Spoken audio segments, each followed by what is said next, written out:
Well, Canada's steel industry is speaking out over the government's response to U.S. President Donald Trump's tariffs. And these numbers will show you on this calendar. The industry is one of the hardest hit by Trump's trade war. It started back in March when the U.S. slapped a 25% tariff on Canadian steel. Well, flash forward to June, and that tariff doubled to 50%.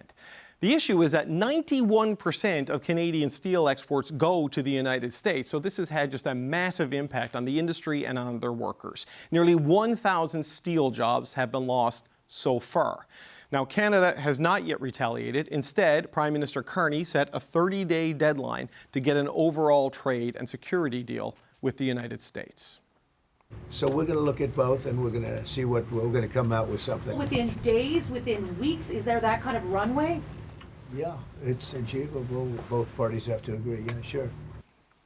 Okay, that's the first deadline. And just last week, Mark Carney set another deadline. If a deal isn't reached with the U.S. by July 16th, Canada will retaliate on the steel tariffs on July 21st. In the meantime, the government brought in new procurement measures to make sure government projects use Canadian steel. And they brought in new quota measures to prevent other countries from dumping cheap steel into the Canadian market. We must reinforce our strength at home and safeguard Canadian workers and businesses from the unjust U.S. tariffs that exist at present. Catherine Cobden is the president of the Canadian Steel Producers Association, and she joins me now. Catherine Cobden, good to see you again. Thank you for being here. Thank you very much for having me. Your statement expressed disappointment with the government's response, saying it fell short. I do think that they're sensing the urgency of the crisis that your industry is facing. Yes, I do think they're sensing the urgency. The issue here for us is the details matter. As you point out in your introduction, there were some really things we were banking on, new measures that we were banking on that were really going to help us in the immediate circumstance. That's the tariff rate quota and other trade measures on global overcapacity. Right, so the tariff rate quota, just to catch people up, there are a bunch of countries we do not have trade deals with as a country, Canada, that has a certain amount of steel that comes in, often non-market economies, at lower prices and lower wage standards than the Canadian producers have.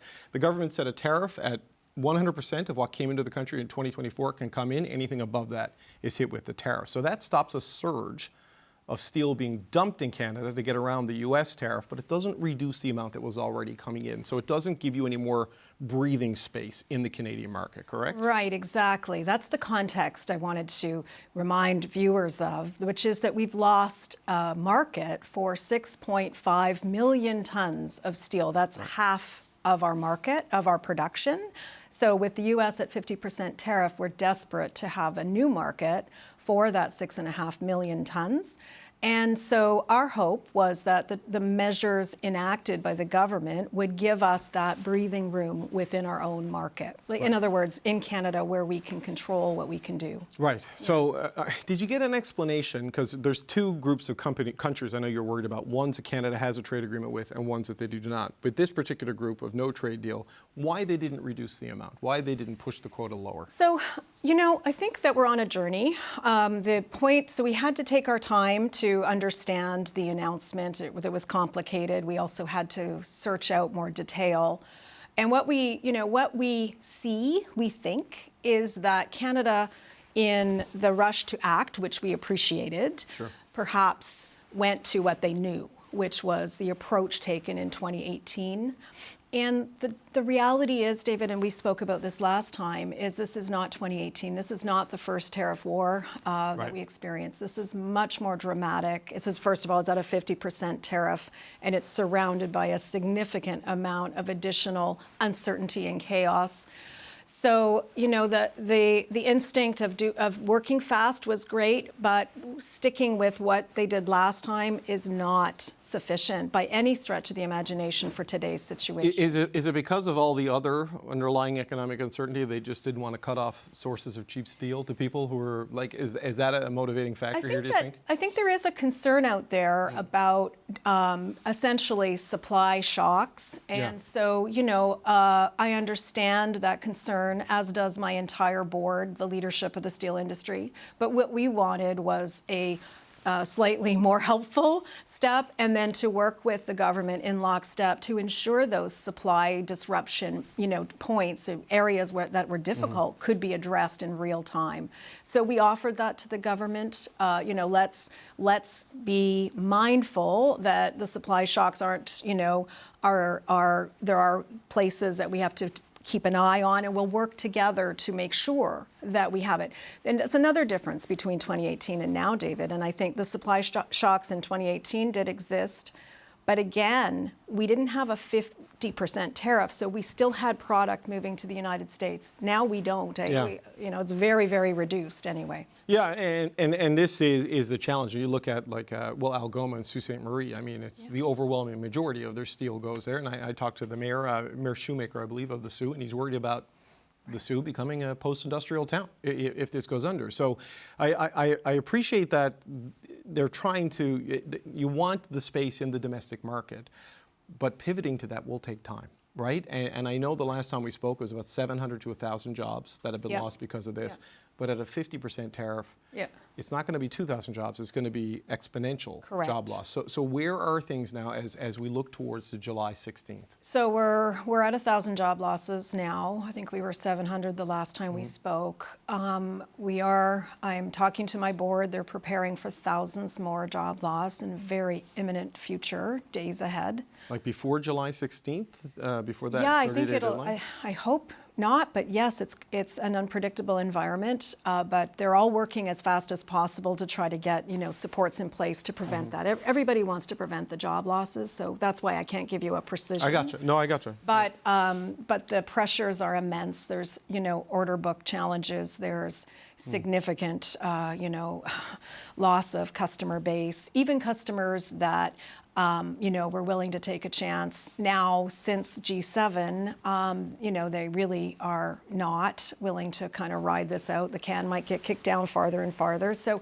this is a really serious crisis. The circumstances couldn't be more dire. It's very similar to what we saw in the auto sector, right? With the uncertainty on the parts tariffs, you didn't add extra shifts. You went down for maintenance with no plan to come back. It's a similar sort of thing that if you don't have orders on the book, you can't keep people working. So you're going to end up in those situations, right? There's another complication in steel as well, in that certain types of operations cannot operate below a certain level. Right. And if they do, they actually kind of self-destruct. So there's a triggering mechanism to, you can't possibly take a blast furnace down. Right. If you do, it's not like reducing. It's not like coming reducing back. a shift, or cutting down a production line at a car plant. It never comes back. So when Minister Jolie was here, and I think it was last week, and we asked her about the measures they're bringing in. There is no specific package for workers in this sector. I know there are the EI changes like job sharing and waiving waiting time periods and things like this to make it easier. But if you're getting to the point now where thousands could lose their jobs in the coming weeks, I mean, do you need a steel-focused job plan? Wage subsidy program, would be very helpful. Again, I mentioned this before, but I'll say it again. The steel industry wants to fly on its own feet. It doesn't want to rely on programs, but it needs programs. Our primary focus continues to be that we need to gain market share in Canada, not against fair competitors, by the way. We're talking about from unfair traders. So we're very focused on that. We are not going to be distracted by possible deal making with the United States on this. We don't trust that the deals that might come forward are going to last, dare I say. So we really want the changes to the policy in Canada to give us a chance. So we talked already about some of the problems with the TRQ. There's also a country of overcapacity set of measures that for some reason the government wants to wait weeks to implement. We would like those to be implemented. We're very, very promising measures. We'd like them to be implemented immediately. Okay, we're just out of time, but just as a final question, the Prime Minister said if they don't get the deal at the end of the 30 days, on the 21st of July, retaliation begins. It seems to me if we get to that point, it's locking in for a while. I mean, how do you view it, and what are your thoughts there? Well, we also took some solace from the fact that it sounds like the measures that I'm describing will also be linked to the same 30 days, which means, hopefully that we'll see these measures improved between now and then, or at least upon them. And the goal of the sector will be to hang on that long, which is still 20 days away. Okay. Good luck. I hope they can hang on. Catherine Cobden is the president of the Canadian Steel Producers Association. Thank you.